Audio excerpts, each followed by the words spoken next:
I had no faith. Now that leads me to believe it was all on purpose. It was not. And welcome in. So, welcome into what? The Sporting Lounge. Grab a beer, kick your feet up, and enjoy three grown men in one teenage, adultish kind of looking person. He wears Gymshark all the time. I think a legitimate question is which. Oh, that's you. Okay. You're also both little ones in the fantasy football world. It's okay. Come to the 3-time champ, and you will learn. You're not winning shit this year. Yeah, I hope I don't win. If you guys let me. Let's be real. On paper, me or Austin are getting a chip this year. On paper, yeah. On paper, you're supposed to win the past 2 years. If I get a good running back on my roster, that's why I said on paper. / I'm Aaron Rodgers. Watch Ezekiel Elliott rush for 1,000 yards and 10 touchdowns this season, bro. My team will go somewhere. Yeah, in the XFL. Go fuck yourself. Yeah, bro. XFL. He ain't playing here. I love it. So the final division. I can see Zeke ended up on a team like the Patriots just to give. You know who? D-Hop, real quick, is apparently mulling offers from the Titans and the Patriots right now. And then someone said that they would like I'd to like see it better. Well, for fantasy and real life, I'd like DeAndre Hopkins in New England better than Tennessee. Yeah, it depends on how much you love Treylon Burks, I think. Because D-Hop goes to the Titans, and that really hurts Treylon Burks. But D-Hop goes to the Patriots, that really helps Mac Jones. Or does it help Treylon Burks because he's not the number one anymore? He can kind of maybe. If there's only one receiver on that team, they got to worry about. Taylor Lewan's gone. Derrick Henry's not the same, and all they got to do is just stack the box against Henry, and like, what are they going to do on offense? I mean, I think it would help Treylon Burks to an extent. I think Tennessee it would help Treylon to an extent, right? But D-Hop is a notorious ball hawk. I'm going to say something. I'm going to say something. Ton of targets. Crazy, so maybe not, but I think Tennessee is going to have one of the 3 bottom offenses in the entire league this year. Oh, yeah. I'd be surprised. So Dalvin Cook's also rumored to possibly be going to the Patriots too, and if he does, I'm going to cry. He's in the last 24 hours. He's been rumored to go to the Jets. He's been rumored to go to the Patriots. And he's also got brought back up by the Dolphins. He was actually going to pursue DeAndre Hopkins and talk with him and see if they both can sign out a team. So you might get both of them going somewhere together. Like that'd be dope. I have kind of Dalvin Cook in a trade. That's anywhere that he could go, the Jets make the least sense. Yeah, I mean, he would immediately become at least the Jets would make a ton of sense. I think he would take not Dalvin Cook. I think Dalvin Cook. I was talking about. Yeah, it wouldn't make sense. The only way he ends up in the Jets is if the Jets aren't confident that Breece Hall is going to be 100% week 1. That's the only way.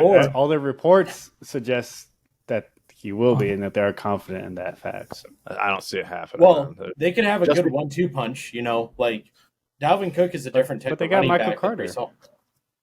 Yeah, but Dalvin Cook's better significantly. I mean, Dalvin Cook is significantly I don't disagree, better, but they already have a pretty good second running back. I would say Carter is not bad, and I like Abaconda too. And then you got Knight too, who did solid. Well, I just don't think we're supposed to be talking very about the limited NFC work West, he got. right? Right.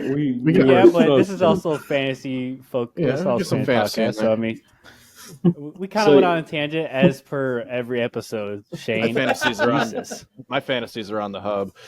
Only tangents allowed around here are talking about the Steelers. I wish I had the freaking the noise to make for it.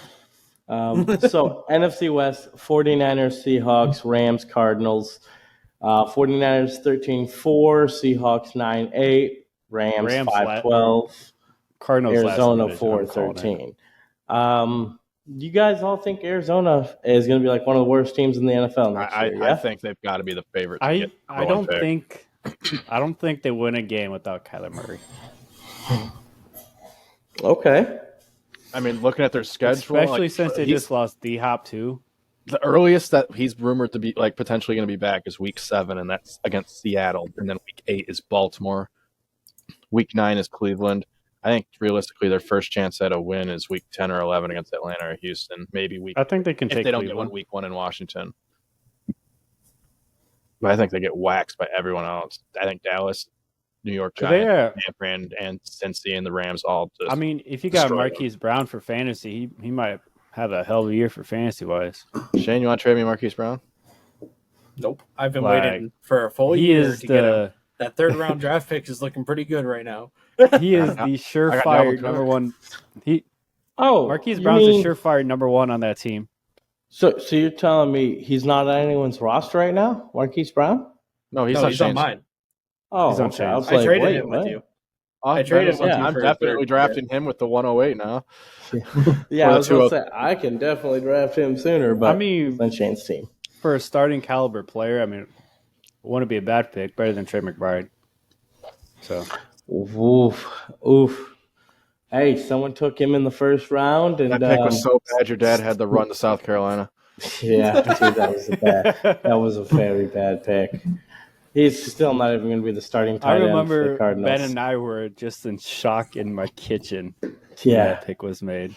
I realistically am looking at Arizona's schedule, and I like Washington week 1, Houston week 11, and maybe Atlanta week 10. I see them literally getting steamrolled. Who's their backup quarterback right now? Colt McCoy. Yeah, I'm looking at the He's back. mediocre at best in some games. At his best. Ceiling 3 wins. No. I think to start the year, their ceiling is who else I think do you to think start the year, their ceiling is 2 wins. Without I'm Murray. seeing 3 or 4. Because I think they could potentially beat Washington. Yep. I do too. Week 1. And I think they could potentially beat Los Angeles week 6. No. I think it depends on how Los Angeles comes out. Right. I think it depends on how Los Angeles. And that's just without Murray, right? But then with Murray, I think they beat Los Angeles has some of the worst 12. fan attendance in the NFL. They could beat Los Angeles again week 12. Potentially beat Seattle and San Fran week 15 and 18, depending, too, as well.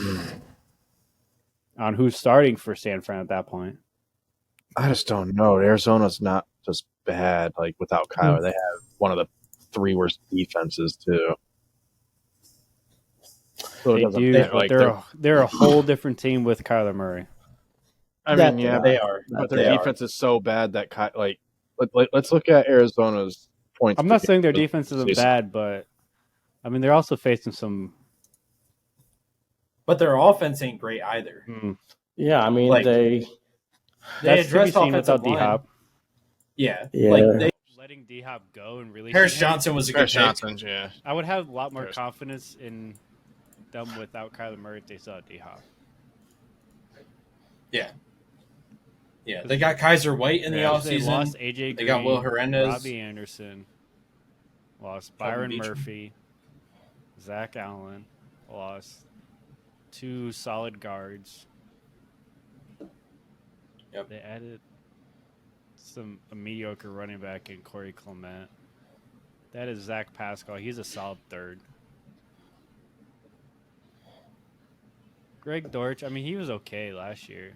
He popped off in some games. So maybe he'll keep popping off because I believe it was Ben that picked him up. For his, I would say the only 3 wide receivers with Kyler there or without Kyler that you should even have rostered, and only in a dynasty you should have Dortch and Rondell Moore rostered as well with Hollywood. But other than that, nobody. Yeah, Dortch was someone that I did pick up and use at different times last year. But if there's no Kyler until week 7, I'm completely staying away from it. And once he's back, Marquise Brown got is maybe someone I think 12, 13 points, weeks 1, 2, and 3. Would you think about putting him in your fantasy lineup then at that point? Putting him and flexing him? Okay, so here's the thing. Here's the thing. He only played 12 games last year. So here's the thing. Mm-hmm. With the offense that Kyler has, even when he comes back, say he doesn't miss a beat when he comes back. I think the team that they have are they've addressed offensive line. They got a couple decent wide receivers, McBride and Ertz when he comes back. But he's had those kind of weapons and has been relatively healthier the previous couple seasons than last season and this season coming in. and still cumulatively over the last 3 seasons, Arizona's averaged 16 points per game with Kyler. Their defense is going to be so bad that he's going to have to almost double that for them to win games. Yep. And well, they brought in a lot on the defensive side of the ball this year. I mean, from Kaiser White, someone I like, to Prize Barnes, Antonio Hamilton, Nate Harris. Yep. Hairston, excuse me. So, they did quite a bit for their defense. Do I think it's enough, especially in this division? I think they But they did lose. They did lose Zach Allen and Byron Murphy. Yep.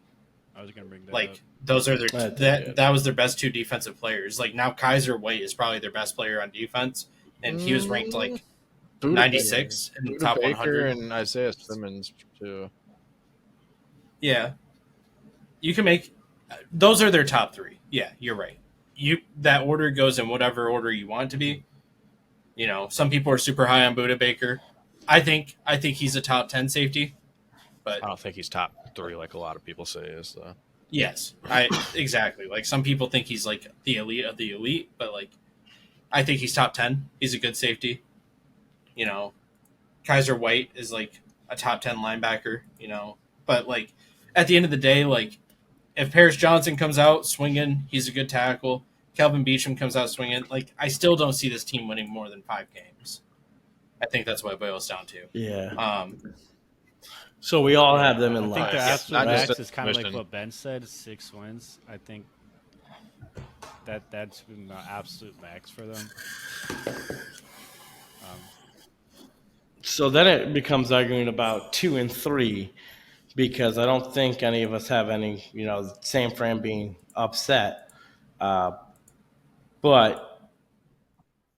Rams with a healthy Stafford versus Seahawks with a Geno versus San Fran with either Lance or Purdy. There's no it factor QB for me in this division. I think Los Angeles easily has the easiest path to getting more wins than they did last season. I think they'll be the most. A lot of it comes down to, in the division standings wise, is how much faith they have in Geno Smith. Honestly, I have the Seahawks as number 1 in the division. Dude, it pains me to say it, but I was really high on their offseason additions and their draft, and I think their defense was already it last season. And then you add Dax Barnett to complement Kenneth Walker, and then you add JSN to learn from DK and Tyler Lockett and eventually take over for Lockett. If Geno doesn't drastically fall off and go back to pre-2022 form, if that QB situation hurts them in San Fran, I would not be surprised if they take the division. For Geno to do well, I think Kenneth Walker is also going to have to continue what he did last year. I think he definitely will. I think they're the only 2 teams that come out. I'm not saying he will. I'm just saying so for much Geno improved all of a sudden that they're going to threat for the division. But I wouldn't be surprised if Seahawks finish 1. Me neither. I could see this. I'm going to pick the Seahawks to win the division. Me too. I am. Wow. Me too. I'm probably going to pick the 49ers, to be honest. I'm picking the 49ers. So that makes me wonder if you guys put Rams in 3rd and 49ers in 2nd. Is that what? I think 49ers are 2nd. Yeah. I think literally the gap, regardless of what happens, if San Fran takes the division or if Seattle takes the division, I think it's going to be 1 game between them. I think it's going to be that close. I don't know. I think there's going to be a 2 or 3 game gap after that to Los Angeles, and then a 4-game gap, 5-game gap down to Arizona. I mean, they're going to finish dead last. I can see San Fran and Seattle having 13 or 14 wins apiece, and I can see the Rams having 10, maybe 11 if they get lucky. Oh, wow. So, one of the better divisions. Yeah. After looking at, the Seahawks could potentially start off 0-4 going into the bye week. That game against the Their first surefire win comes in week 7 against the Cardinals. Wow, you think they lose to both Carolina and Detroit in the first 4 games? I'm saying their first surefire win. Because you never know. Like if it's the beginning of the season, they might be working out the kinks in the offense. And Detroit, Carolina, and the Giants could have 3 of the more stingier defenses in the league, and that's all. And 2 of those are away games for them. That's because I think they beat. Detroit played them very close last season. Detroit and New York beat Seahawks. I think Carolina can and LA can. So all I'm saying is like their first guaranteed win, in my opinion, is Week 7 against the Cardinals. I think they start off 3-1 with their only loss to Detroit. I'm going to go 3-1. Only loss to the Giants. I'd probably be more 2-2. I could see 2-2. I see them beating the Rams, Detroit, and Carolina. I see them losing to Cincy right out of the gate of the bye week, and then I see them 4 straight. Going on Arizona, Cleveland, Baltimore, and Washington. I mean, at Baltimore, it's a tough one. And here's something else to think about. They lose to LA and Detroit. Oh wow! Here's something else to think about. They did get Devin Bush in free agency, which, as a Steelers fan, I seen him as rookie season. Yeah, they got Bobby Wagner back. He was a stud his rookie season. If he bounces back and plays even 75% of his capacity he was as rookie season, and not like he did for his last 2 years, you have a stud linebacker. Matched with Bobby Wagner, that defense got scarier. You got Jermont Jones. So that defense was more scary. Julian Love, who's a stud at safety. You just got better. Devon Witherspoon. We're talking about a stud. To say Witherspoon. You already have Tariq Woolen. You already had Tariq Woolen, Quandre Diggs when he's healthy. You got Kobe Bryant that you drafted last year as well. Yep. And you get Devin Witherspoon, who honestly is probably the best cornerback prospect I've seen in the past decade, outside of maybe Ramsey as a prospect. Yeah, Sauce Gardner. I think they did to go to him. Sauce was a great prospect, but a lot of people were low on him because of the competition he faced, because he went to Cincy. And how'd that go? I wasn't one of those. I thought it was just the sheer fact. I was like, it doesn't matter what level, if it's FBS or FCS, if it's D1 and you didn't give up a touchdown your entire collegiate career, you're good. Yeah. And Smith, I think Seahawks and Seahawks and 49ers are going to finish 1 and 2, but it's really going to come down to those divisional games against each other.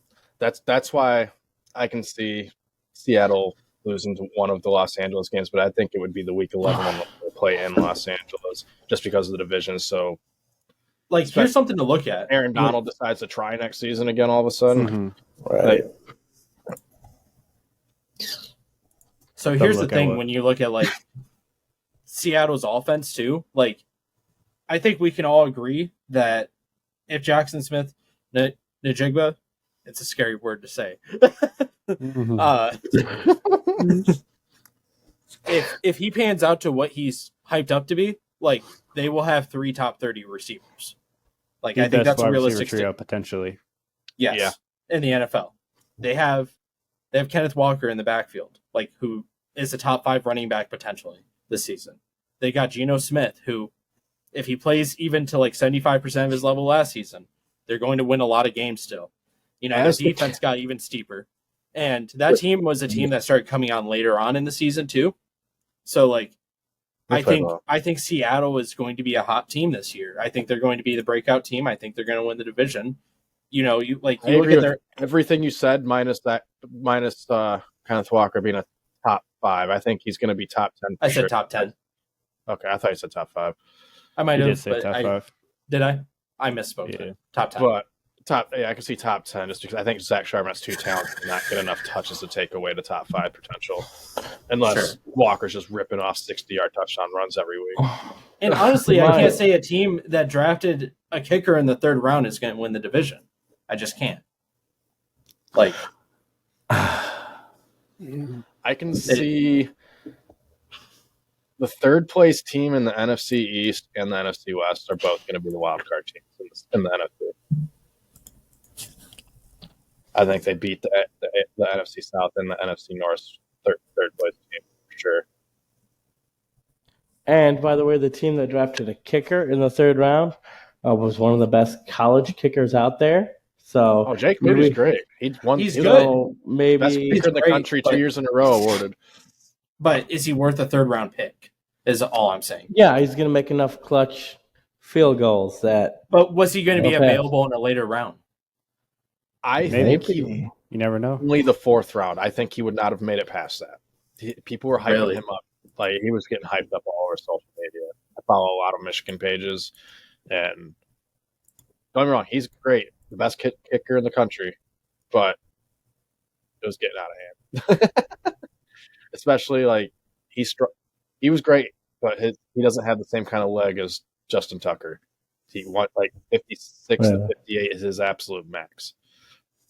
I mean, it's also going to be hard to beat. Did they also? Tucker, so yeah.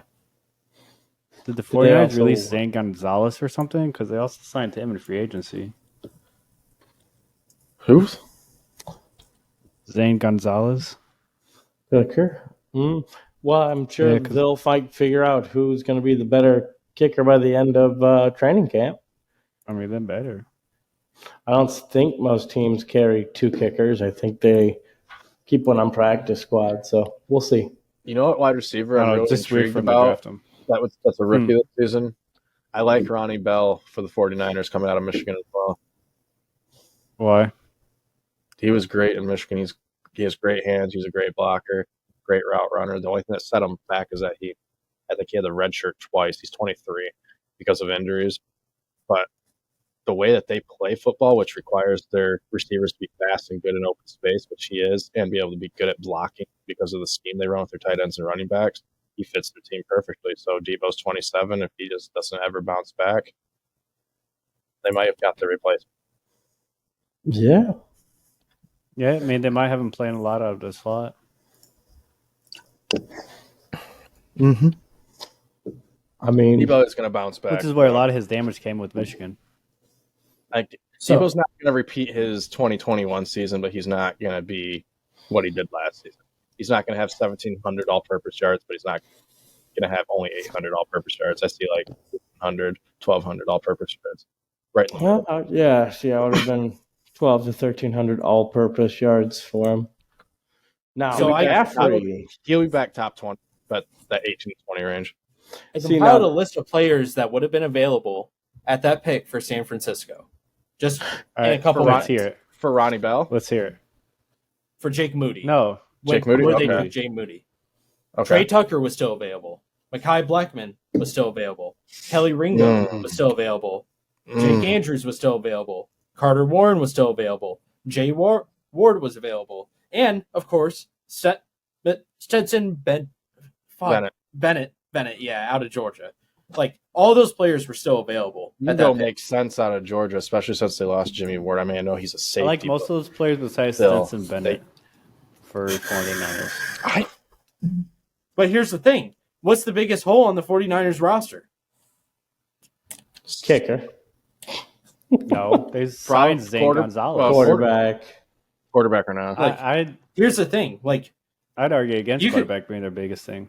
I think it's secondary right now. They still have a good secondary, but they lost one of their marquee players in the secondary. And I named 3 cornerbacks on that list that were available where they took I really like Kelly Ringo out of. I mean, they played. That's why I said I like most of those players Ringo for the 49ers. Corner, but he can adjust with his side. Like 49ers run a really good system over there for secondary players. Take corners and intertwine with safety. Well, that's what they were saying in his draft profile. Is like Kelly Ringo, like his biggest issue is man coverage, and so he wasn't going to turn him into a safety, and that's what they were saying. He's got the size, he's got the athleticism. He doesn't have a quick cover step, his zone, but you don't need that necessarily. And be a ball hawk, and he can do that in a tackling machine. That's all you got to do to be a safety. He's great at 3 things. He's great at zone coverage. He's great at hawking, and he's great at run support. He's not great at press coverage. He's not great at man coverage, and he doesn't use his hands very well. What position do all those cons just get voided out? Missionary? But oh my god, I was thinking doggy, but like all those players were available, and they took Jake Moody. And like, I like the 49ers defense. I think it's going to be a top 5 defense, maybe even top 3. And I think that's a realistic statement to say. They did acquire Javon Hargrave. Like, that is a big signing. They still have Bosa. Mm-hmm. They still have Warren. They still have all their stud pieces except Jimmy Ward. But like, Jimmy Ward's starting to get up in age. They did lose Mosley as well. But with that being said, like, when you're looking at their draft, it's not the most impressive, even though they had a decent amount of later round picks. Like, I like Ronnie Bell out of Michigan in the 7th round at 253. I like Darrell Luter in the 5th round. He's like 4th round prospect. He's good. But, like, there's also another fucking player that would have been available at multiple of these picks. The Steelers got him, but Corey Trice was projected to be in the 4th round.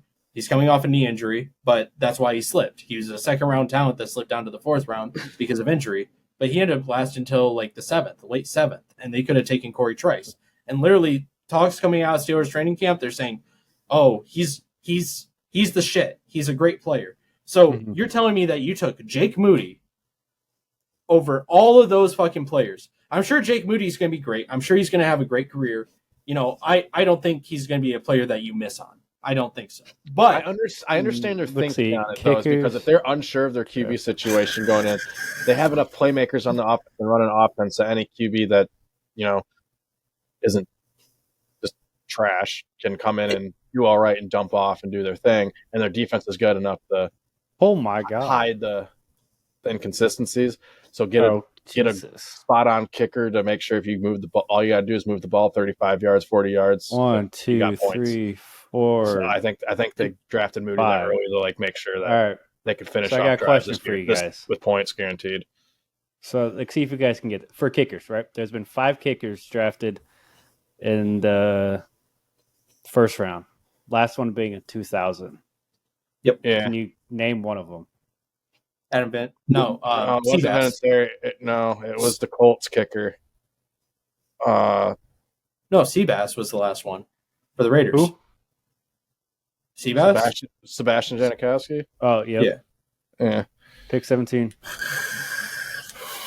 Jeez. And then the next 2 one of them after were that flops. is I would say Jake Moody's almost Nugent. out of kickers all time. Jake Moody was only like 32nd highest kicker ever taken. Mike Nugent in 2nd round, 2005. That Rodriguez. That went to Tampa Bay. Yep. Yeah, he was drafted by the Colts. Aguerto. Was that Robert Aguerto? Yeah. Second round. Yep. 2016. What a sad punter's life.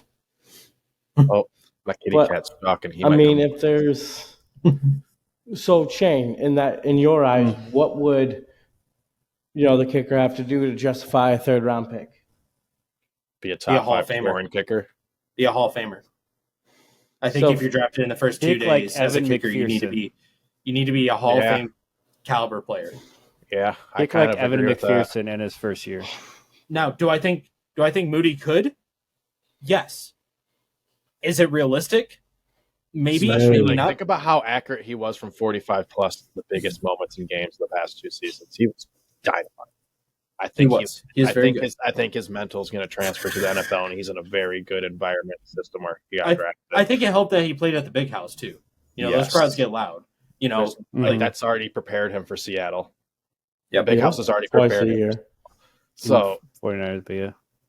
If that helps, I think Moody has a lot of potential. I do too. That about a kicker, but I think top 7 kicker in the league. Forgot about that. Right off rip season. Top 7. Here's my thing about Bennett going to the Niners, and percentage. Rams.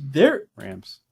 Well, no, I was saying if the Niners did take him. Oh, if he did, okay, my bad. He did go, yeah. My bad. Yeah, he obviously did get drafted by the Rams. But here's the thing with Bennett. There was a realistic argument to be made that he was the most pro-ready quarterback coming out of the draft. You can make the same argument for Hendon Hooker. I don't like his arm. His arm. I think Hendon Hooker, his ACL, really fucked him. I think if he didn't tear his ACL, I think he would have been drafted. Hooker Hooker doesn't Early top second, ACL, play first. Bennett doesn't go to his pro day. Then If him, Hendon Bryce Hooker Young, didn't tear his CJ ACL, Stroud, I and, think he gets drafted by the Colts at the minimum. Yeah. And I think if Stetson Bennett doesn't do his pro day, that he's a top 10 pick too. Yep. The thing is, like, because he was being talked like he's a bona fide winner. He poised under pressure. His only complaint was lack of arm strength, and then he did his pro day, and then he got caught shacking a fool on social media, out in public somewhere, and then that's why he plummeted. the thing is, like, Didn't he get like a DUI or something like that? Yeah. Too. The thing is, like, Bennett, there's a real talk that he's the best pro-ready quarterback. Not the most talented, but just most pro-ready. And if you're San Francisco, would you rather, like, take a chance on Sam Darnold, or would you rather draft a quarterback? Because you don't need to sign Sam Darnold if you get Bennett, by the way. Mm-hmm. So you still only have 3 quarterbacks. You'd have more cap space, so you probably get to keep Jimmy Ward. And also, like, you have a potential starting quarterback day one. So even if he's not as good as you were hoping at, like, pro ready, then you still got Trey Lance and Brock Purdy. So it's a win-win either way. You're just adding competition to the room. You're keeping your stud safety, and, like, you don't have to take a fucking kicker in the 3rd round. Right. Yeah. So I mean, if I was the 49ers, I would have definitely still signed Sam Darnold and probably traded Trey Lance and maybe drafted a quarterback in like the 5th or 6th round or something like that. I would still probably ride with Brock Purdy just based off of his 4 or 5 games I had, plus the trade Trey Lance for a corner. I would have rode Brock Purdy. I would have kept going with him probably. I think that there's some kind of loyalty to Trey Lance in the building, though. Like, well, I mean, I do feel like happens because look at the way that happens when you pick him at 3rd.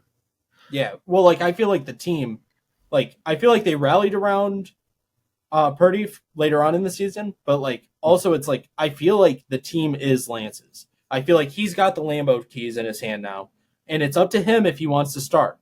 If he wants to start, he will. If he doesn't, he won't. And we'll see. The talks in training camp is Sam Darnold might be the starter, but also I think that they might be shaking out some bullshit. You always hear stories like this coming out of OTAs and shit. Oh, right. Sam Darnold's putting on a fucking stretcher, you know, like, he's playing out his fucking mind. But, you know, week 1 or week 2, you know, they lose their games and they have a top 5 defense. They're going to be looking back at Trey Lance and Brock Purdy and be like, hey, you know, we're going to fuck around and find out. I mean, we do always hear stuff because I think it was like January, February or something like that, that the GM of the 49ers came out and said that it's Brock Purdy's team been healthy. Yeah. How much weight that holds, I have no idea. We'll have to see how Brock Purdy recovers from this injury. Yep. Right? I mean, because it wasn't as bad as a lot of people thought it was. It was like a 6-month timeline it has. So by training camp, he should be able to throw by that point. So I think that's when we're going to really see the competition between Trey Lance and Brock Purdy. I think Sam Darnold's just there as a backup option. I don't think he's a viable solution for them. I think he's going to be a great presence in the locker room. I think he was a great signing if that's what you're wanting. But he'll be a good veteran presence, but I think it's either going to be Trey Lance or Brock Purdy starting week 1. Yeah. I don't think I think that's a realistic thing. I hope it's not Sam Darnold. I'd hate to see that team held by Sam Darnold. I would hate it more if Sam Darnold won because he doesn't deserve it, in my opinion. But who knows? Maybe he bounces back and has a season like Geno Smith. Sam Darnold, I think, would be in the best position for him to have his career year because obviously it's the best team he'd ever be a part of. Like, it'd be hard. Kind of like Geno Smith. And in a perfect position to succeed. And then he's back home West Coast where he went to college, you know, at USC. He's back home. So pressure's off. He's comfortable. Everything. Like, it'd be the perfect, like, homecoming, you know, fantasy. Coming out party. Yeah. Yeah. Like, he's got a great receiver duo, a great running back, still very good defense. But I'm talking, like, no matter how well he does, unless that team is A, undefeated, and he's a big reason why, or B, they're, you know, 4-2, 5-1, and he's having like a top 10 talking MVP caliber season to that point. Unless that happens, once Purdy comes back, I think Purdy's taking it from him, or I just think they want to, especially if Seattle's showing that they're scary through those first 6 weeks, they're going to want to maximize their chance to make sure they win every game. Okay, so for the 49ers, their bye week's week 9. Travis, where do they go the first 9 weeks? Now you got a little Steeler love in there, so I know what Shane will say off the bat, but that Travis, one's the first 9. That one's in Pittsburgh. Pittsburgh's improved. San Fran's, that's like, even with the quarterback situation, like that's a tough test for Pittsburgh. A really tough test. I think San Fran etches out a close one right there. I think Kenny Pickett's better than any quarterback on the 49ers roster. I think it boils down to who has the better defense in that game. And that's why I said when we were doing the Steelers analysis, it's a toss-up. Like, I don't see the Steelers necessarily winning that. I think San Fran wins by like, a touchdown or less in that game, but I wouldn't be surprised if Pittsburgh pulled it off. That's exactly where I'm at. I think it's a 5-point swing either way. 5.5. They're, even if Los Angeles bounces back, I'm looking at the Rams defense. Like, their offense is going to be better. I mean, they re-signed Sony Michel. You get Stafford and Kupp back. It's always a plus. There's no on-field and locker room drama going on in the running back room. Like, it's Akers' job to lose. He's going to have better morale, everything. Like, the offense is going to be greatly improved as long as everyone's healthy. But do you feel like that team's going to start losing a step? Yeah, potentially, but it's not even just that.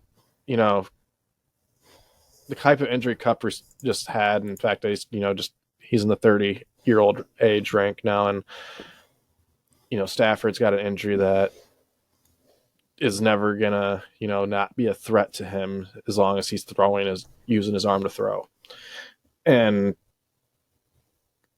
so there's always the potential for it to go up in smoke. And if it goes up in smoke again this year, like it did last year with both of those guys going down, I think the Rams just say, screw it, rebuild time. Do you think Sean McVay's seat gets hot? No, that was the Bills, but I don't know. I don't know if McVay's seat gets hot just because they did lose everyone. Their defense, honestly, like if you look at their defense, it's Aaron Donald and a bunch of scrubs. Yep. Yeah, they went out. I think McVay has done enough. They did get Byron Young. Keep his seat from being hot. I do like Byron Young. And they did get the best guard in the draft as well on offensive line, and that was something that was huge that they needed. That's part of the reason why Stafford and the run game were getting polarized. It depends if you think Skoronski's a guard or not. I think he's a tackle still. You think so? Interesting. I think that's his he's more natural fit there, but I think he's talented enough to play both at a high level. Would you mind if we get into this discussion a little bit more? Because this is a fun discussion. I think that real the quick most note, talented overall offensive line in the draft was Skoronski, and then it was Paris Johnson. So I will give you that with the Pittsburgh linemen. Oh God, Pittsburgh again? How'd I know? Skoronski's not Pittsburgh. He's Tennessee. I heard he's Well, he got drafted by Pittsburgh. No, he got drafted by Tennessee. Oh yeah, you're right. By the Titans, he's out of Northwestern.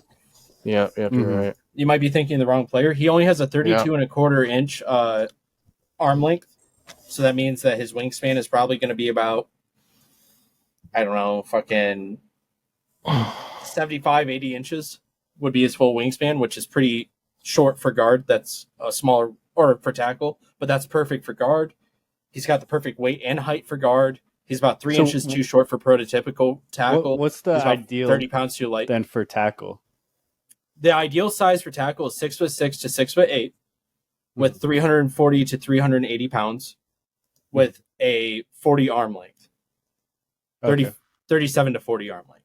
So he's a little bit small for tackle. Just a little bit, yeah. But he's just barely under it. He could definitely play tackle and be at a high level, I believe. I think that he could do that.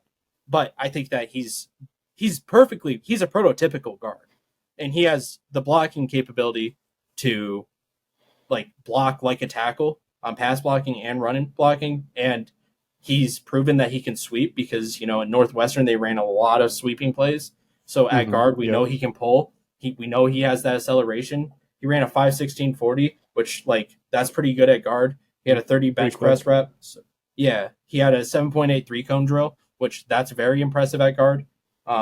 His overall ranks athleticism score at the combine was 5th overall. His production score in college was 1st overall. That's why he was ranked number 1 offensive lineman in the draft. But, like, the whole reason we're talking about this is Steve Avila. Avila is a great run blocker. His pass blocking leaves quite a bit to be desired. He's very good at pulling. He's very good at like being a road warrior. But I think he was the second best guard in the draft. I think his pass blocking leaves some to be desired. I think he has some of the same issues that Broderick Jones has. For example, his head placement is off when he's doing a lot of pass blocking. His hand placement is a little bit too high. When he strikes, his punch misses a lot. So when you're talking about a player that I think he's a good player. I think he will improve the team. But I think the biggest picks out of this draft for the Rams were Byron Young, Kobe Turner, and Stetson Bennett in that order. I also like Davis Allen in the 5th round. He's a pretty good tight end. Hodges Tomlinson, he shouldn't have fell down to the 6th round. That's a really good pick. I look at the Rams, I like their picks. I don't like their offseason moves, but I do like their picks. I look at their schedule. Very good. I've seen 8-9 wins. All right, see, I see San Fran's schedule, and I think I see a ceiling of 7-8 wins. A ceiling for who? For the for Rams. the Rams. Let's see. Yeah. Let's see. I don't Let's rewind think back they- to the Niners because I kind of skipped over. I'm I'm sorry. gonna say the Niners. I'm going 12-5. I see Yep. them going 12-5. I see them beating Pitts. I see them starting off beating Pittsburgh, Los Angeles. Giants give them a tough one, but they pull it out. They beat Arizona. I think they lose to Dallas, beat Cleveland and Minnesota, lose to Cincy. And I think it's in Jacksonville. I think Jacksonville beats them. 7-3, I think they beat Tampa. 8-3, I think they lose 2 games in a row because they're playing at Seattle, at Philly. 8-5, I think they even the score with Seattle at home. 9-5. And then I think they win out. Or That's 12. Yeah, Yep. that's 12. Okay. Yeah, I'm right there with you.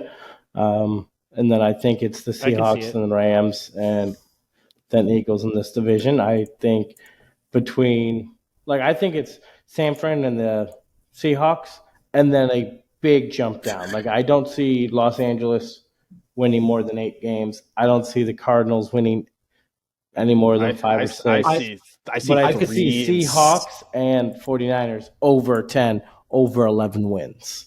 I see Yeah, Los I could see Angeles the having Rams getting a wild 3 card. wins at the bye week.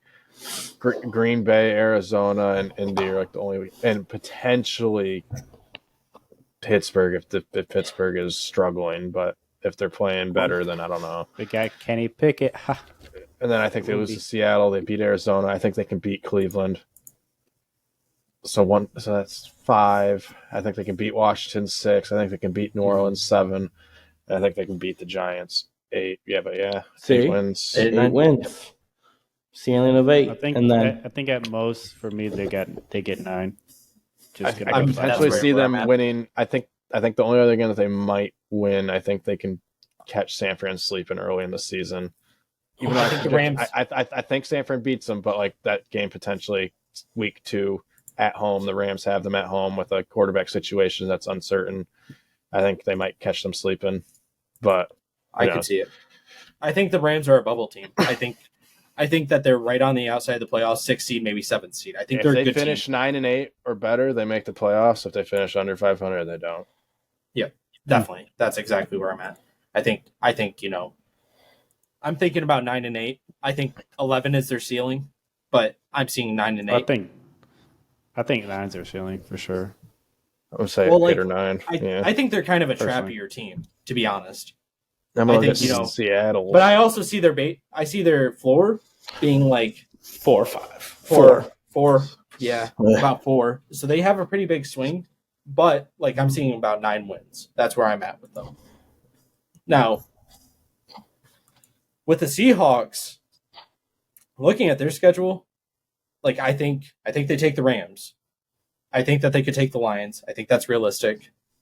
Mm-hmm. I think they lose to the Panthers, beat the Giants, lose to the Bengals, beat the Cards, beat the Browns, lose to the Ravens, beat Commanders, beat Rams again, beat 49ers at home, lose to Cowboys, lose to 49ers on the road, lose to the Eagles at home, maybe. I think that's a toss-up more than we realize right now.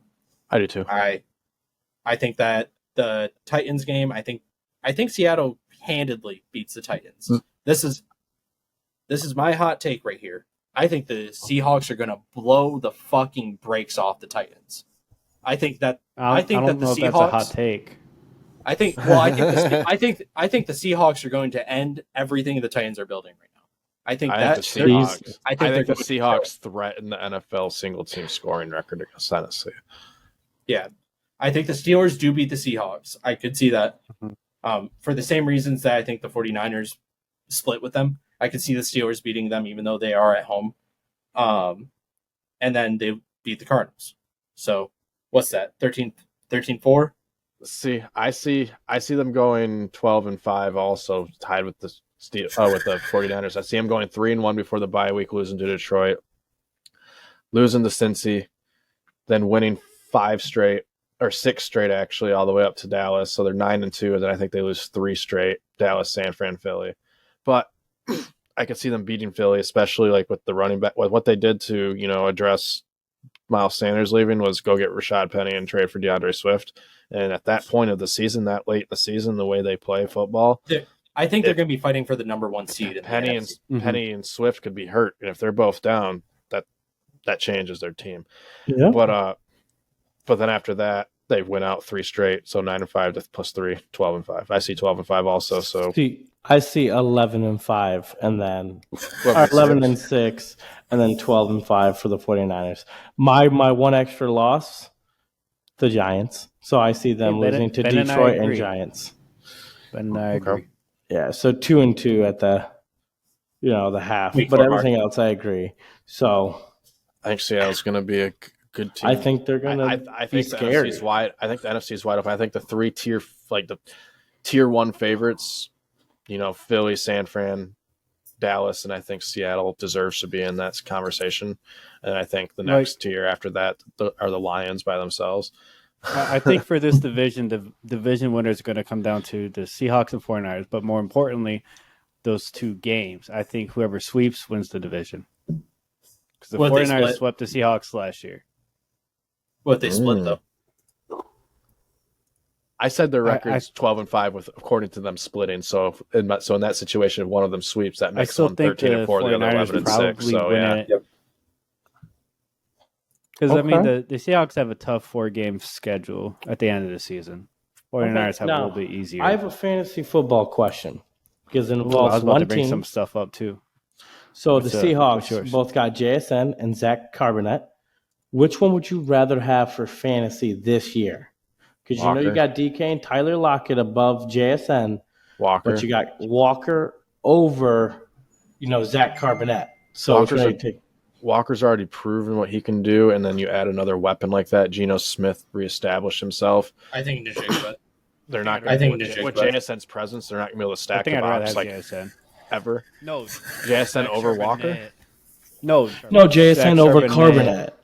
Carbonet? Oh, JSN, yeah. Just because the opportunity for Carbonet's going to be good, and honestly, the only person that should want him is the Kenneth Walker owner. Right, so, and all right, so, but JSN I think has a real chance by the second half of the season to maybe take some targets from Lockett and start talking about he's the replacement already, and then Lockett next season's the best third wide receiver. So real quick before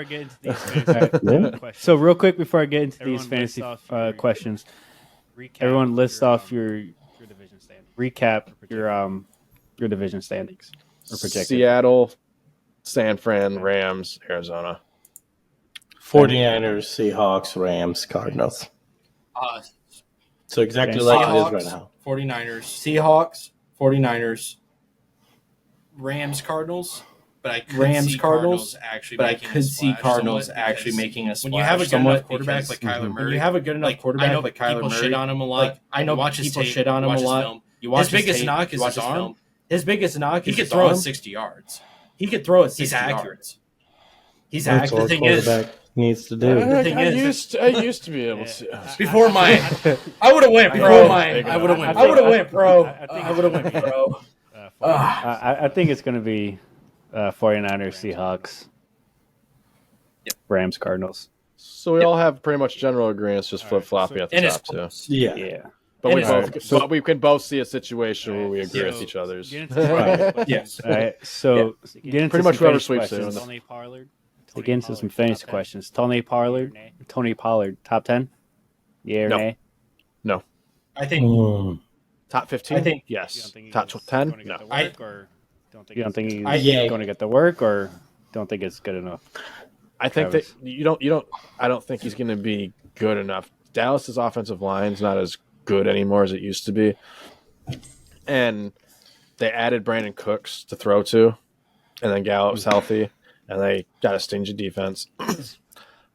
And that situation, like if their defense is stingy and they're throwing the ball a lot and scoring a lot, Pollard's going to break down. He's never had the workload or the responsibility to be a between the tackles, grind the end of the game down running back, and he's a lot smaller than Zeke.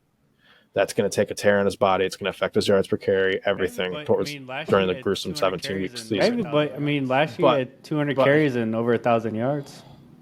I know. I just think people in With front 9 of him this touchdowns. season, CMC and JT, Bijan, Najee. I still see Eckler. That's 5 already. Robinson, if you think he's And gonna be hot this year. If you think he's going to be I hot this said year. I said Bijan No. already. Not this isn't like No. a specific order. Just people above him. Saquon. Saquon, yep, that's 6, and then I could still see Miles Sanders because he's going to get a true 3-down workhorse load, and No, I was talking about Brian Robinson. Panthers. No, I was Carolina. talking about Brian Robinson. no, Oh, I don't God, think no. so. No. I don't. I I got a don't. question I about don't that. think so. Well, I like got his a question opportunity. about I think he has but- a good. I think he has a decent year compared to last year, but that's RB by committee there. See, that's the thing is, I love Deuce Vaughn. I'm the biggest Deuce Vaughn lover. So he's going to go for 1,500 scrimmage yards, blah, blah, blah. But that's not really going to happen. Tony Pollard's going to get the bulk of the work. And in I know. fantasy, bulk I know, but I equals still think points. I think Ramondre Stevenson Did you still say finishes Madison better already? than him. Yeah. Did you say I'm gonna Madison go- already? I Yeah, think Kenneth Walker finishes higher than him. And then, I'm going to put him right at 10. So, yes, I'll take the top 10. I'm All going right, to take it. Shane, you haven't answered yet. I don't think so. I think I don't Brian think so. Robinson's going to have a breakout. I think year. Brian I Robinson's think both going to the have a rookies breakout taking year. the first I think round both the are gonna be worth rookies more. taking the first I think round are going to CMC's be worth more. significantly I think more. CMC is going to be worth significantly more. Madison's going to be I worth think more. I think Madison's Najee going to Harris, be worth Saquon more. Barkley. I think Najee Harris. I think Ezekiel Saquon Elliott. Barkley. If he goes to I a think good Ezekiel team, Elliott. that's a If he realistic goes to a scenario. good team, that's a I realistic think Dalvin scenario. Cook is still going I to think be Dalvin good. Cook Like is still going it to just be depends good. on what team he goes to. It just depends on what team he And goes so, to. I just don't see him finishing And- top 10. Okay, I just don't so see that him kind- finishing top 10. I just don't. That kind of leads me into my next question is, which of the players from Washington do you think is going to break out? So you think Robinson, obviously, Brian Robinson. based on what you last said. Brian Robinson. Who on the Travis committee and Ben, what do you Brian guys Robinson. think? I mean, there's Who on the hype around Commanders Robinson do in you a think is going to camp. break out? I don't think it's like a big surprise, so I'm not going to say he's a breakout player. I think it's like either expected or bust out of him this year. And then we already saw flashes from Dotson, so if he performs and just stays healthy, like it's not going to be a surprise. I mean, I know there's a lot of hype around Sam Howell, but I think Howell actually shows up this year. Yeah, he I does. see. I think Howell has a legitimate chance rookie or this first season to be That's not a better. running back. No, I don't care about a running back. It's a breakout player. Yeah. But Sam Howell is going to be better than Daniel Jones this year. And I think he's going to threaten being better than Dak this year. No, not even close. Nah, What do you think then? disgusting. So what I'm going to say What do you for think the then, Ben? breakout, can we go defense? Yeah, I like it. Because I'd go Chase Young. Because he had the high expectations he lived up to, and then Talking about injury. fantasy, though, right? I don't He's think back, so. baby. Oh, if we're talking Okay, about fantasy wise, it's I would Jahan say Dotson. let's switch it to fantasy. Yeah, fantasy, Jahan Jahan Dotson. I think Really? he shows enough. Scary Terry is well implemented. I think he takes that second leap into goodness. Top 30 You can't range. say Chase Young Yeah. is a breakout player. He might be a comeback player, but he's not a breakout. I would see Jahan Dotson top 20. Like Scary Terry and him both at like 18 and 20 respectively. Like Who finishes higher? Terry. But it'll be close because I see his frames, and he's like, I see Jahan being the touchdown guy, so that's worth a lot of points. And just so you know, I'm going hard after Jahan Dotson. Just so everyone knows, I'm gonna overpay for him. Just so you know. Okay. Here's the thing. thing. Loves picks, and I've got picks. The deal's not finalized yet, but like with the Commanders getting new ownership, with him willing to shell out money and make that stadium nice, he already said he's going to. We already know that's the situation. Like I think the morale that's going to be going around Washington this season is going to be significant because now Snyder's gone. And you don't have to deal with that fucking lunatic that just sails on a yacht to avoid subpoenas. We're talking about a fucking sociopath. When you're playing for a good owner that cares about his sports teams, like he's won 3 championships in the last 5 years with his other teams, if I remember correctly. Here, let me double check that. You guys can continue talking. I'll come back to it. Okay. Okay. So that kind of leads me to my next question. I'll ask my next question then, and Shane can what the fuck he's doing. Kendre Miller, how you guys feeling him fantasy wise? How confident are you into him? I see him having a top 20 season rookie year. Slowly, but sure. I think he takes over 1,000 yards. Over 1,000 scrimmage yards. Scrimmage yards, yes. I think he takes from Jamal Williams. So you think Kendre Miller for the Saints? Yep. The question is Kamara playing or not? I don't expect him to be. If Kamara doesn't play, Kendra is top 20 Travis doesn't think he's going to play. He's already made that pretty clear. That's why. Okay. If Kamara plays, obviously no, Kendre's not going to be a top 20 running back. For the sake of argument, Ben, we'll say Kamara is out suspended for the year. Over or under 1,000 scrimmage yards? 1,000 over. Same. That's the thing. Right. By how under much? 500, 300, or I think there's a toss up between obviously the top 2 running backs in this draft. Obviously, the top 2 running backs for our dynasty is Bijan and Gibbs, and then there's 5 guys who are all distantly back that you could make an argument for third. And I think the leader would probably be Rashawn Johnson right now, but if Kamara gets confirmed suspended, I think Kendre immediately leaps up to it easily. He gets from taking middle of the second, early third to he might be a top 10 pick in our draft. Yeah, especially with Kamara out, all those carries and receptions, Kendre Miller can do it all. He proved that at TCU. Yeah, so the dude had 80 missed tackles. Yeah, for the fact that it's 1,000 yards and he's going to get 200 plus touches. Yeah, I'm taking over 1,000. They did sign Jamal Williams, who had 17 touchdowns and 1,000 yards last season. And he'll still be the short yardage. I do think if Kamara goes out, is suspended, Jamal Williams will start the first couple of weeks as on paper the starter, but Miller's going to slowly eat into his workload, and Jamal is going to become more of a goal line, short yardage situation back. That's exactly why he was brought there. Short yardage touchdown package. Yep. Let me circle back to Josh Harris, who is the individual or the group that is buying the Commanders. Mm-hmm. He owns 2 other teams, the Philadelphia 76ers and the New Jersey Devils. Now, here's the thing. I want you to think about 5-10 years ago. Devils were the worst team in the NHL. They placed second in their division last year, and they made a run in the playoffs. They're a championship caliber team currently. The 76ers got upset in the playoffs, and they're a championship caliber team, and they weren't shit 5-10 years ago. Having good ownership changes you. It makes you want to come to work every day. These are people's jobs we're talking about. If you have shitty management and shitty ownership, you don't want to come into work. When your desk is literally fucking just falling apart because your company doesn't want to replace it, you don't want to come into work. It makes it so it's a bad environment. Thing is, I think... Fuck that desk. I think the thing is with Josh Harris is I think he's going to bring a big culture shock to the Commanders. And I think the Commanders are going to be very good.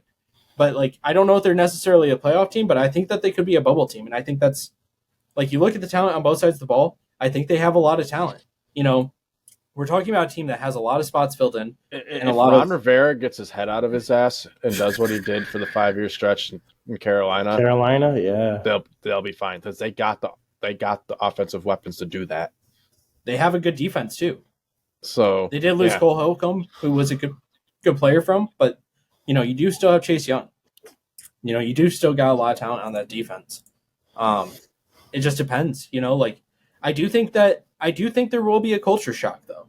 I do think that they're going to win more games than people are anticipating. And that culture shock and like just ownership and leaders thing is very real and what it can do for a team's win-loss and playing performance. Case in point, Detroit Lions last season. Yeah. Yep. So whole second half of the team, that's our second half of the year. So, okay. Here's something else. Name 3 teams in the last 50 years that have just always consistently won. Name 3 always teams. Consistently won. Like, are you talking about championships or make the playoffs? Championships, makes the playoffs, has a winning record, but the most consistent Patriots. For 50 seasons? Yep. 50? The only teams that are for literally, you did this on purpose. The only teams that are like for 50 seasons consistently, like all Dallas. No, because Dallas hasn't won shit in 30 years. Steelers are the only ones because they've won championships in the Steelers 70s and in this generation. Well, and I was going to say Steelers, Cowboys, and Patriots. Those were the 3 I was thinking. San Fran won in the 80s and the 90s and went to a couple Super Bowls they've went to 2 Super Bowls in the last 10 years. So sure, you could say San Francisco too, like top 4. But we're talking about 4 teams. Maybe Green Bay, 60s, one in the 90s, and then one in 2008, 10. I don't know. They had a lot of down years too, though. Like they weren't consistently winning. Here's the thing: those 4 teams, like something you could say about all those teams: good head coach, good coaching staff, good med team, and especially good ownership on all 4 of those teams. And they're consistently according to this, the top 5 teams: Steelers, Patriots, Cowboys, Broncos, Dolphins. Broncos are kind of a fucky situation because like John Elway has won Super Bowl. I put them in the same territory as the Packers. Off of wins, pure wins. Yeah. Oh, pure wins. Okay, that makes sense. That's what this list is going on. That's probably a regular season total wins. So okay. Yeah, but first round knockouts don't really make you have a legacy. Aaron Rodgers. Yeah. So like that's kind of why I didn't want to put the Packers up there. Like they've won 3 Super Bowls in the last like 60 years. Sure that's great and all, but like I would say they were great with Lombardi, and then pretty much after Lombardi and Bart Starr retired, they were bad until Reggie White was there. On this list, they're 10 years later, 8th in wins.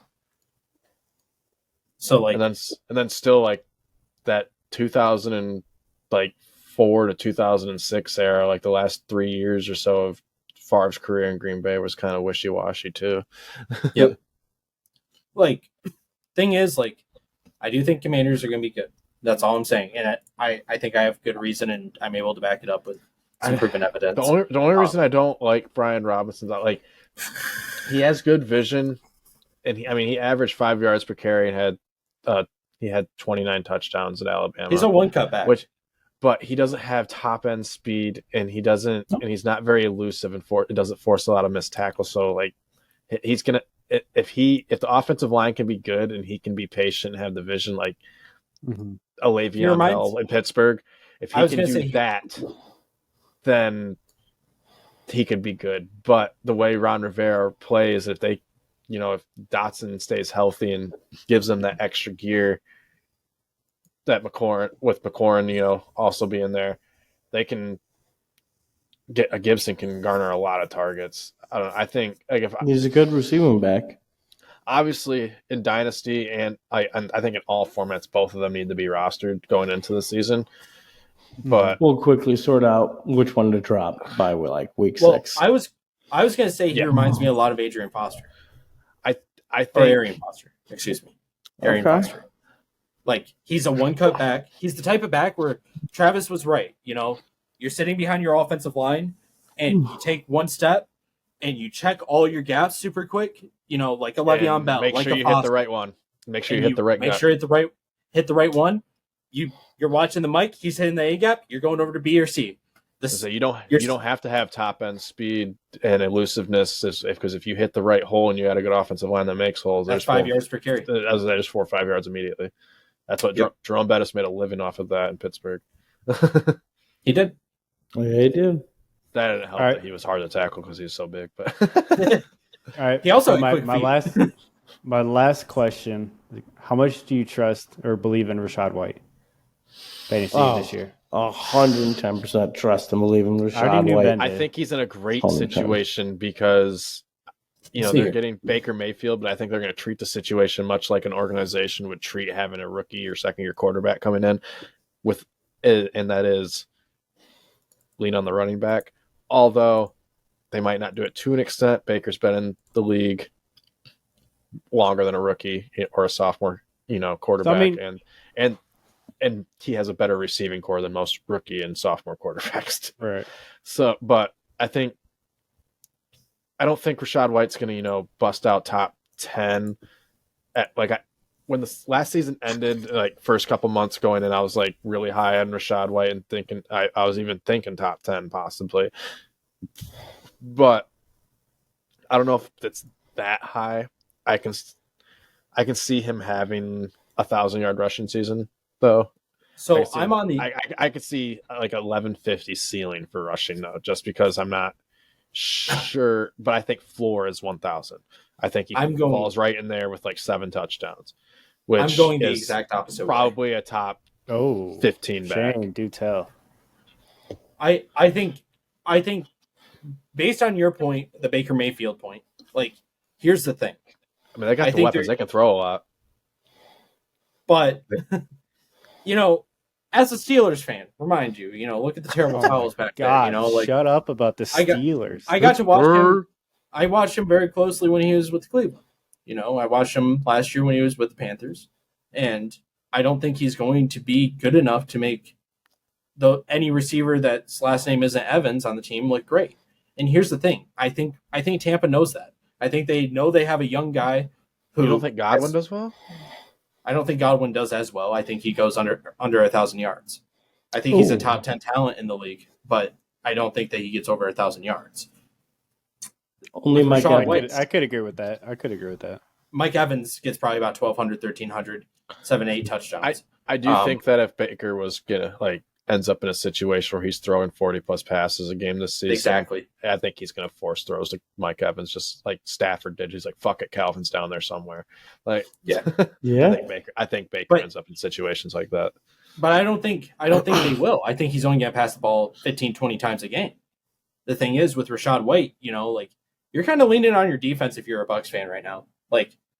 You need your defense to be good, and you need Rachaad White to carry the ball a lot. You got one good defensive lineman and two pretty good linebackers, and then one two decent secondary players. But they have a top probably 16 defense, top 15 defense. But I wouldn't be surprised if it was worse than that, depending on the rotational depth. Neither would I. And so. They might be. They're going to be. I think their defense is going to be bad enough that they're going to have to throw a lot. That's part of the reason why I think Baker has a decent season. I think it doesn't translate to it's 4,000, which means I think 2 receivers are getting 1,000, and that is Godwin and Evans. And then I think Rachaad White creates enough excitement both in the air and on the ground that, let's say, 1,200 scrimmage yards. I think he gets that easy. I was going to say, Baker passes for 4,000 yards. I was going to say Rachaad White. Rachaad White is one of 4 running backs in the last 8 weeks of the season to get 11 carries and 4 targets. I was going to say Baker Mayfield isn't going to pass for more than 3,500. See, I said Rachaad White 1,150, 1,000 to 1,150 rushing yards. I think 1,400 all-purpose yards with 9 to 10 total touchdowns. I think Rachaad, which if that's the case, then okay, maybe Rachaad White does have top 10.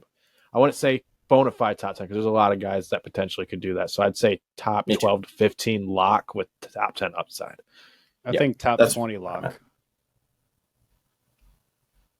Okay. Okay. That's where he'd be. Unarguably top 20 lock, and I think everything else is what I just said is arguable. Let's run this exercise. What other team in the NFL doesn't have a second string running back that they're going to turn to very often? That doesn't have a second string running Rashad back? White might be for long He's a term. It bell might cow. have to be that way because the next couple of years, the draft wise, they have a lot of holes to fill, and they're most definitely either they're going to get another running back on the roster that they're comfortable with, and through the draft or free agency. Sure, But this season, Rashad White might get a huge workload. Yeah. I could see 300 carries. I could see 300 plus carries. Wait, say your question again. I don't know about 300 plus, but I see comfortably 250 to 260. Would you like if to know you the give running him back room before we continue on that conversation? If you want to say 300 total touches, Shane, I what won't was your argue question with you. again? But 300 rushes, I don't know. So the running back room is the question was name another team that only has one running back essentially. I mean, the only other Dallas, maybe. Dallas maybe, but Patriots. I think they like their other running back. I think Deuce Vaughn's decent enough, and then Jackson or whatever his name is, Davis. I think they're going to use them enough. I don't think Pollard's going to get 300 rushes. I don't Pollard's think gonna get they 300 touches, but not 300 rushes. And I also think I think Chase Edmonds is the number 2. On the But Bucks, I don't think he's going to be seeing it. I don't think he's going to be getting a lot of touches. I really do think Rashad White's going to get 300 plus carries and probably 50 receptions. Like, I don't think I'm being out. He had 129 carries last year, and that was behind. Let's see here. Let me double check. That was behind Fournette, and did they have another running back ahead of him on the depth chart at the beginning of the season? What for Rashad White? I already traded Rashad White. To your dad? Wait, Stewart. You traded him to Stewart. Yeah, Stewart. Fuck. They had Giovanni Bernard last season too. That's who You it would. was. You're in rebuild, and you traded Rashad White away after we're talking about it. Now that we're talking about it, you hate yourself for that trade, don't you? Oh, I knew I didn't like that. I literally texted him the next morning and said if I wasn't drunk, I would have never made that trade. Like I told him, if you had left it there to think on it, like he said he was going to, I would have pulled it in the morning. 110%, because it was Jerry Jeudy and Rashad White. Can't remember what I got. I think I got the 105 and the 108. Mm-hmm. And here's the thing. Like, You got Leonard the picks on Fournette- top. Leonard Fournette did rush for 668 yards last season, and they still had Tom Brady at quarterback, who Leonard passed Fournette was 733 times. touchdown and volume based effective the first 8 weeks of the season for fantasy, but after that, I'm glad I traded him. And I'm here's glad I the got thing. Ramondre Like, Stevenson. I really want you guys to think about this too. Like, Tom Brady was your starting quarterback last season. Even in his decrepit old age, he was still playing pretty effective football. He still passed for 46.94. He was still playing top 10 4,500 plus. ball till the day he He's walked still off the field. borderline elite. Yeah, he was playing top 10 to 12 ball at worst when he walked off the field. So Yeah. if you go down from a top 10, I think he was top 10 last year. I think he was more. I mean, Brady haters will say top 10 to 12 or worse, but I think realistically he was playing at the top 7 to 10 range. I could see that. Like, I'm seeing below top 5, above top 10. That's the range I'm putting him, around 7. But the thing is, you had Leonard Fournette start the season, 668 yards rushing on 189 attempts. Rashad White had 129 attempts. The rest were just kind of like bullshit numbers. So that is 300 rushing attempts right there. And you don't have Tom Brady on the roster anymore. Like, it becomes a lot more realistic that he gets 300 plus touches this season. Yeah. I think 300 rushing attempts, and I think he gets about 50 receptions. I could see him getting about 10 touchdowns, and I could see him rushing for about 1,200 plus yards. I think Byron's going to want I to agree with lean. the 50 receptions, but I think his rushes are going to be more 250, 260 just because I think Baker throws the ball more. I think Byron's going Do to you want to think he lean throws on more the than run. Brady? Not necessarily more than Brady. I just think Because they had 300 they, more. they, they, have attempts. they have nothing to lose. Their defense isn't great past But they have a solid starting lineup, but after that, it's questionable. here's the thing. And Byron Leftwich is going to want to run the ball more. Yeah, and So like I Brady could had see 733 attempts last year. Do you think Baker's going to have more than 733 attempts? no. If they want to win Do you think he's- 400, yeah. 400 to 500 is where I'm putting his attempts at. And that, what are you doing if you're not passing? Running. And you don't have a great running back behind. Fumbling. You don't have a great running back This isn't the behind Jets. Rachaad White. You know, like last season you did have Leonard Fournette for 9 starts. And then you also did. I think they used Keyshawn Vaughn in goal line situations, and then Chase Edmonds in some third down situations. I don't know. You think Keyshawn Vaughn's going to get goal line Baker's touches? only had more than 500 Possibly. attempts one time in his career. He has 2 touchdowns on his whole career. Over 3 years. That's true. Like, he's 5'10", 214 pounds. He's not built to be a goal line rusher. But the thing is with Rachaad White, like, you can give him the ball at any point of the field because of how he runs. You know, he's got that one cut style. He's a super good player. He's a stud. Like, I do think 300 carries, 50 receptions. I think he gets a total of 1,700 yards on the season. So you're saying he's a lock for top 10 in fantasy this year? Yeah, I think he's Baker around would- 6 or 7. Yeah, and because Baker would be lucky to get above 500 passing attempts. Okay. Exactly. He's only done it once. He's only done it once. I have a lot of faith in him. I think Baker For an has air Of course raid. you do. You have 500 since he got drafted. He's not going to have no He plays better in the 770 air or whatever. raid offense. That's what he did at Oklahoma. Yes. He couldn't do it Yes, under let him throw. Steve. The reason he was so Stefanski or bad whatever. in Cleveland is because he went They to didn't an run him. offense that was designed to play the exact polar opposite of what he was good at. Right. Like- So let Baker And- play. And this team, and they have the wide receivers to let him fucking throw it. That's why I think they do. Remember him and Is he going to have Mahomes. 730, 770 attempts like Brady or whatever? No. But Well, to be lucky to hit 500 in today's offense at NFL, that's crazy, man. like Like, let's not talk about crazy when at he all. did have. I think 530 to 570 is very accurate for where he's going to have for pass attempts. He had Jarvis Landry and Odell Beckham Jr. at one point when they were in their prime, and he ruined the rest of their careers. No, for OBJ, he wasn't in his prime. He had already suffered Oh, an injury, bullshit. and he was not the same as he was in New York. He just He was wasn't. before he got hurt again in a Rams uniform. That was the only the 6-game stint with the Rams before he got hurt in the Super Bowl was like the only stint since he had a Giants uniform on that he But actually then looked again, decent. just because he had 2 amazing He had receivers, 1,000 yards one season. just with the because he Browns, had but- 2 amazing receivers doesn't mean the offensive scheme matched his play. They changed the scheme to him. No, they didn't. Yes, They went, Air when raid they- is when- totally different than a when they power changed West Coast when run. they did change They weren't offensive running coordinators, power they went to a guy who just said we're going to run the ball 50 times a game because he came from Minnesota. They didn't start running power run until like 2 years ago. First of all, like that's just a fact. They didn't start running power run until 2 years I mean, ago. let's I want to And Baker looked best when they were running power run. Yeah, because if you're not going to play his style, the least you can do is put him where he doesn't have to pass much and just dink it. Like, that's your 2 options. Give him his style, which is throw a ton, throw it deep, throw it high to someone like a Mike Williams. But that's not Todd Bowles. Odell Beckham's similar. Todd Bowles doesn't run that kind of offense. So let's look at this. It's still a better offensive scheme for him. So, So- I have faith in What? But so it's when not Baker what Todd got Bowles drafted. What was it? does. 2017 Baker got drafted, right? Or 2018? Sure. Yep.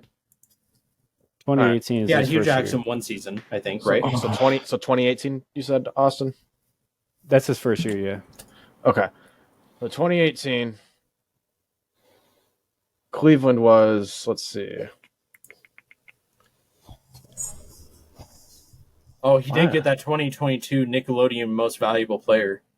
Okay. So in pass attempts That don't mean per nothing. game in his rookie season, which was arguably Baker's best season of his career, they were 12th in the league in 35.9 pass attempts.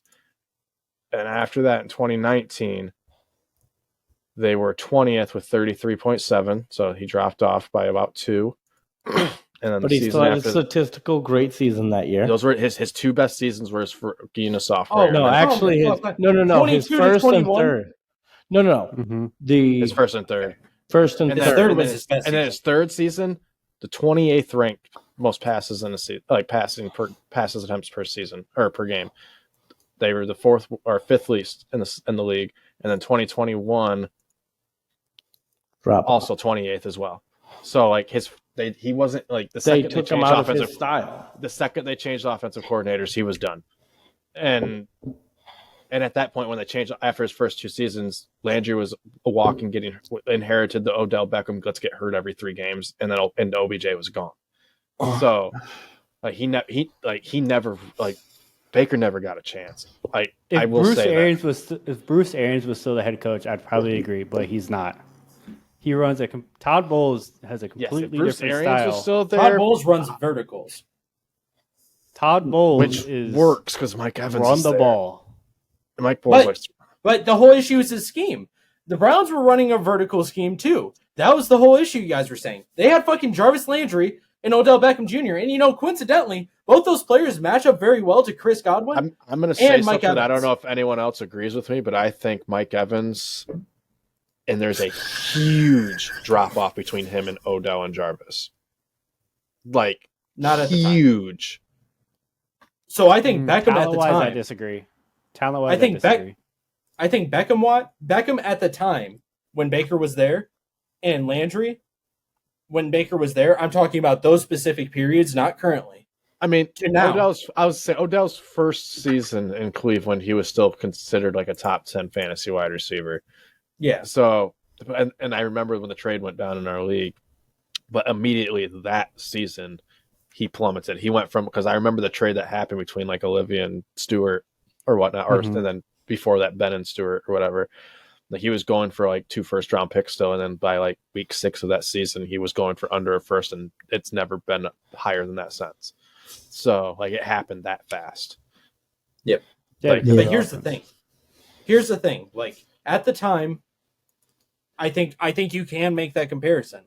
I think that you can make the comparison of Odell Beckham to Mike Evans. Like I think they're at similar points of their career. Just Odell's eclipse came sooner than Mike Evans. I think that's what it boils down to. Mm-hmm. I'm going to say, I think Odell's best days were obviously when Eli was throwing to him. He's never been the same without that. His 8-game stretch of being healthy with Stafford throwing him to the ball was good, was nice to see, and it would have been nice if he could have stayed healthy for the whole Super Bowl because he was torching Cincy before that. I think they win this game by like 2 touchdowns if he never gets hurt. Just saying. But Me too. I don't know. Okay. But Cleveland, like, so Baker to the moon. Baker to the moon. Baker not Baker to the moon. There's Baker nothing not to to the moon. suggest it. Well, that's There's one that nothing we'll to have to suggest disagree otherwise. on. So There's nothing to suggest Baker to the moon. Seth, Yeah. we'll debate it on the next one. Don't go back and debate it. No. That's No. for the next Baker, one. Do we No, want to respond to there's chat nothing- before we end this? Yes. Yeah, let's see Sure. what Jeff says. All right. There's So nothing 7 to over suggest 8. Baker to the moon. Baker trash. 7 over 8 says, I agree. Seahawks looking like top of the class for their division. All depends on Geno. I think it's a tale of 2 seasons for 49ers and Seahawks. Niners start strong, but fall off, and Seahawks start slow and strong end. 49ers QB situation is too young and will get figured out by midseason by opposing Ds. Bush is washed, so Devin Bush to the Seahawks is washed. Mm-hmm. He would have been there in the 5th. I'm thinking he was talking about Jake Moody. Yeah. Trice is having a great camp, so he was talking about the running back. The cornerback, the Steelers got in the 7th round, that I was referencing when we were talking about possible players that were still on the board. Excuse me. Moody was good in college, but he shanked a few, drafted way too high, in my opinion. 49ers have been shopping Lance, but no bites. I think the Steelers get blown out. If by shanked a few, you mean the most accurate kicker in college for the past 3 seasons, then okay. I think Steelers get blown out because... Stop getting butthurt. I mean, he hit it at like an above 90% clip, so... Hey, you sound a little butthurt right now. That would be top 2 in the NFL at that clip. You sound a little butthurt. No, it's okay, man. Calm down. I think Steelers get blown out because 49ers defense is good, and we have 3 new offensive linemen. Takes time to become a unit. It'll be a wake-up call. But I hope we whoop. I hope we whoop them. It would be great. But Steelers are a slow starting team and so many new pieces on the offensive line, and first game of the season makes me nervous. I see the Rams winning 6 games. A team that is at the start of a rebuild because it's a salary cap hell. Baker sucks. Facts. Browns had the wide receivers and let him throw it. Facts. What I was saying, I wasn't even looking at chat. I just Browns proved were that second. wrong by bringing up the passes per game. They kept going down. Well, They they kept once going. had a top 10. He had 2 top 12s, but no top 10s. And then Why do you think that is, Travis? Yeah, offensive If you have a top coordinators. 10 quarterback, you let the and fucking ball rip. Yeah, and after the first 2 seasons, Baker was the number 2 ranked dynasty QB behind Mahomes, and then they changed offensive coordinators, and that went out the window. After the what season? His first 2 seasons, he was literally still ranked top 2 dynasty QB at the time, behind Mahomes. Chat I is don't also believe saying it. no, they were running his college offense in Cleveland, which is what I thought in the last They year. were. They weren't. They were. They were. changed the whole offensive scheme to fit Baker. They did. And guess what Baker did? He overthrew and underthrew his receivers when they were open. Wait till the I Bucs watched- this year. Which I is watched- exactly what I he's watched doing that in division camp. every year. They catered to Baker, and he wouldn't step up. Baker has gotten more the second whole- chances than any other That's the whole QB reason why off the top of my a whole head, bunch other of than Sam Darnold. why the receivers Baker will be benched by week on 5. Baker hit his ceiling in college. His Baker QB had so IQ many sucks and has overthrows not and grown up. underthrows. Yep. It was He won't at this ridiculous point. for the He Browns. shanked a big game, You can make Travis. those. Is You what can Chad- make He choked. that argument for He anyone. choked. Jake Moody, I think he's referencing about shanking a big game. What are you talking about? He literally won all of our big games for us. We went undefeated last year besides TCU. And he didn't shank anything in there. The refs fucked us and we played, and it let us, like, that first touchdown getting called Okay, back got that's to a our whole head and we different fucked up. story. Alrighty. Well, go ahead, like, subscribe, comment, No. share. No, Baker, not to the moon. Okay, Baker that's your not. opinion. Don't trade for him. I'm trying to trade And real for him. quick, so Well, you're here's wrong. the stats for Jake Moody, just so we clear the air. He was 100% on all extra points made. He was 90% his freshman year, 66.7% his sophomore year, only 25% his junior year. His senior year was 92%, and his redshirt senior year was 82.9 for an average of 82.1 throughout his whole collegiate career, with 100% extra points made. Mm-hmm. So Shoot, you should make every extra point. Damn. Well, his last 2 years were like 90 and 80 something. So, I mean, pretty fucking good. And Not bad, also, but not we third were round undefeated pick last year. And he did a pretty fucking good job. Not third round worthy. Maybe exactly. But Not I also third round don't worthy. think any kicker or punter should be drafted that high, regardless Unless of how they're good like- you are in college. Unless they're an athletic freak too, you know what I mean? Like, Unless you're just a freaking god or a freak of nature as a kicker or punter, then no. So, the offense that Hugh Jackson ran, which is who was the coach the first 2 years of Baker's scheme, was the power blocking scheme, which is a running offense. It is Yep. not the air raid. 100%. What about the other 2 years? They switched to a more running. Those were his first 2 No, years, they- which he passed the most. And then the second 2 seasons, I proved he dropped 28th in the pass attempts. They Why- ran to why- a more, Okay. to a more running scheme because they got Kevin Stefanski, who runs But- the ball 45 times a guy What- that came from Minnesota.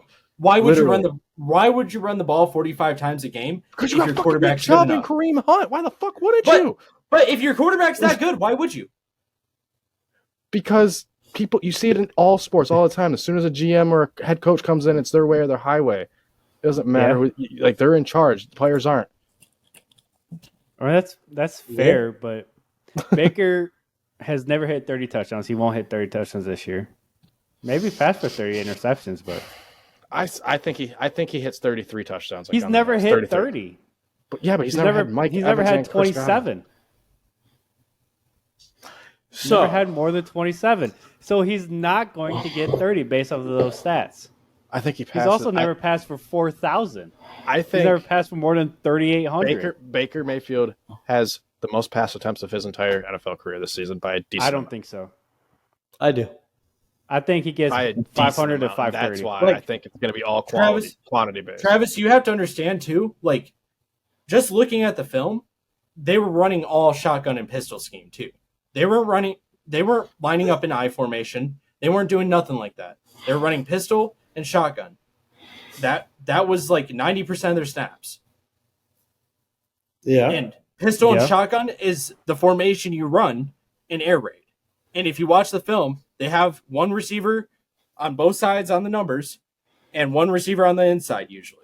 And it might be the tight end or it might be the wide receiver 3. But that's literally what the air raid offense does. And they're running short routes and quick dink and dunks. Yeah, That's what the air raid is. Odell was also garbage at that time because he was coming off an injury and no longer could beat the top off people. He wasn't getting separation. But if your quarterback's good enough, he overcomes that. And he does pass for 4,000 yards. And he does pass for 25 plus touchdowns. And he doesn't pass for 10 interceptions. And well, that will be this year. This season is going to make or break Baker's career. He's either going to especially with Rachaad White. I think especially with Rachaad White, we're not going to see that type of production from Baker. I think Rachaad White is going to be an elite talent. And I think he's going to be the best fantasy. One of the best fantasy running backs. Not the best, but one of the best. We'll definitely get more 20 to 25 carries a game. That. Baker Mayfield will get 25 to 30 passing attempts a game. Yep. He'll probably get 3,500 yards, 25 touchdowns, probably like 18 to 17 interceptions. That's about where I'm at. On the year. I would say about 20 pass attempts per game, about 3,200 yards, about 25 touchdowns, and about 15. Okay, picks. so we're pretty close, Shane. We're pretty close. Yeah. Give or take. Hello. Hello. Hello. So this is a little post edit. Yeah, now that Ben's gone. Fine. No, now that Ben's gone. It's fine. Yeah. A little posty McPost edit post. Ben, what's wrong with that? Ben's not here, man. Ben is. I know. Here. He's no longer with us, unfortunately. He's in a better place now. It's called bed. Yeah. Ben abruptly ended the episode for us before we're necessarily ready, but so we're back. We're good. We're not going to be here long, but we wanted a proper outro for everyone, and we love you. Bro, you got to make double and no pickle over there or something, bro? Why'd you have to say it like that, dude? I don't know, bro. I'm just wondering, like, objectively. Like, we love you. But for real, please remember to like, comment, subscribe, show it to your friends. All right, we gotta redo that. We gotta redo that. No, bro, it's staying now. That's getting posted on, bro. Hell no, I don't want to do that. Yeah, I'm gonna clip it too, bro. I'm gonna clip it, and I'm gonna have your face over a Rocket League clip. It's too late. I already decided. It's free content, bro. It's free content. Free content. All right, Shane, send us out. All right, we'll keep. All right. We're Travis. Don't forget to like, comment, subscribe, share to your friends. Follow me on Twitch at Derpimation. Self-promotion. Say your name right. Say your name Die. right. Have a great night, guys. Bye-bye. Bye-bye.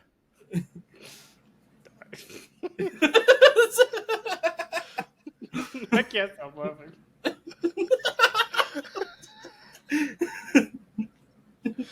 Click the button, Austin. I can't. You good, bro? I just said one word, and now look, it worked. It worked. I had to hide. Look, his veins about to burst, bro.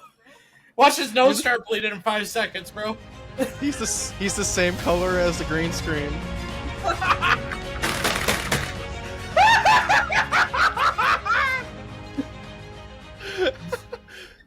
Goodbye. Goodbye.